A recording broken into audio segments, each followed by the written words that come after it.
আসসালামু আলাইকুম দর্শক, নতুন একটা ভিডিও নিয়ে আসলাম। অনেক দিন যাবত আমি ভিডিও দিতে পারি না। আর হচ্ছে হলো আমি ঘর তৈরি করছি, কিন্তু ঘরটা তৈরি করতে আমার লেট হয়ে যাচ্ছে। আমি নতুন মুরগির আপডেটও দিতে পারছি না সঠিক মতো। এখানে যে মুরগিগুলো দেখতে পাচ্ছেন, এগুলো হচ্ছে দেশি মুরগির বাচ্চা। এই বাচ্চাগুলো আমি সদ্য কিছুদিন হলে ফুটিয়েছি, 10 থেকে 12 দিন হবে। এরই সাথে আমার কিছু লেয়ার মুরগির বাচ্চাও আছে। সেই বাচ্চাগুলোরই একটা আপডেট নিয়ে আসলাম। এই আপডেটটা আরও আগে দেওয়া উচিত ছিল, কিন্তু সময় স্বল্পতার কারণে আমি নিয়মিত ইউটিউবে ভিডিও দিতে পারছি না। যারা আমার চ্যানেলের দর্শক আছেন, তারা হয়তো ভাববেন যে ভাই এখন আগের মতো ভিডিও দেয় না কেন। আসলে আমার কাছে এখন টাইগার মুরগি নাই। আমি টাইগার মুরগির প্যারেন্টস স্টক রাখবো আর কি। এখন তার জন্য একটু সময় লাগবে। এখানে যে বাচ্চাগুলো দেখতে পাচ্ছেন, এগুলো হচ্ছে লেয়ার মুরগির বাচ্চা। এর আগের ভিডিওতে আমি আপনাদের বলেছিলাম এগুলো আমি দেশি মুরগির মাধ্যমে ফুটিয়েছি। এই বাচ্চাগুলো এখনও আলহামদুলিল্লাহ ভালো আছে। এখানে 9টি বাচ্চা ফুটিয়েছিলাম দেশি মুরগি দিয়ে, এখনও 8টি বাচ্চা আছে, আর একটি বাচ্চা হচ্ছে মারা গিয়েছে।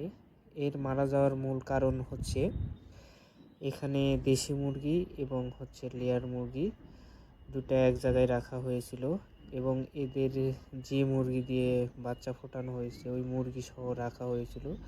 দুই মুরগির সংঘর্ষে দেশি মুরগির একটা বাচ্চা মারা গেছে এবং লেয়ার মুরগির একটা বাচ্চা মারা গেছে। এখানে বাচ্চা মারা যাওয়ার কারণ হচ্ছে দুই মুরগি ঠকরি করে একে অপরের বাচ্চাকে মেরে ফেলেছে, কিন্তু এমনি অসুখে আমার মুরগির বাচ্চার কোনো ক্ষতি করতে পারে নাই। তো এখন যে মুরগিগুলো দেখতে পাচ্ছেন, এই মুরগিগুলো আলহামদুলিল্লাহ অনেক ভালো আছে। আপনারা সবাই দোয়া করবেন, আমরা খুব তাড়াতাড়ি ভিডিও নিয়ে আসব। আর আমাদের খামার যেন ভালো থাকে সেই সম্পর্কে সবাই দোয়া করবেন। আমরা যেন প্রতিনিয়ত ভিডিও আনতে পারি আপনাদের জন্যে। আর যারা আমাদের চ্যানেলের নতুন দর্শক, তারা অবশ্যই আমাদের চ্যানেলটি সাবস্ক্রাইব করবেন, আমাদের সঙ্গে থাকবেন, আমাদের ভিডিওগুলোতে লাইক দিবেন, কমেন্ট করবেন। কোনো কিছু জানার প্রয়োজন হলে অবশ্যই আমাদের কন্ট্যাক্ট নাম্বার ডিসক্রিপশনে দেওয়া আছে, আপনারা ওখান থেকে নিয়ে আমাদের সাথে সরাসরি যোগাযোগ করতে পারেন। যেহেতু আমরা এখন খামারে কোনো মুরগি নাই, শীতের সিজন শেষ, মুরগি ওঠাবো। ততক্ষণ পর্যন্ত আপনারা সবাই ভালো থাকবেন, সুস্থ থাকবেন। আশা করি নতুন আর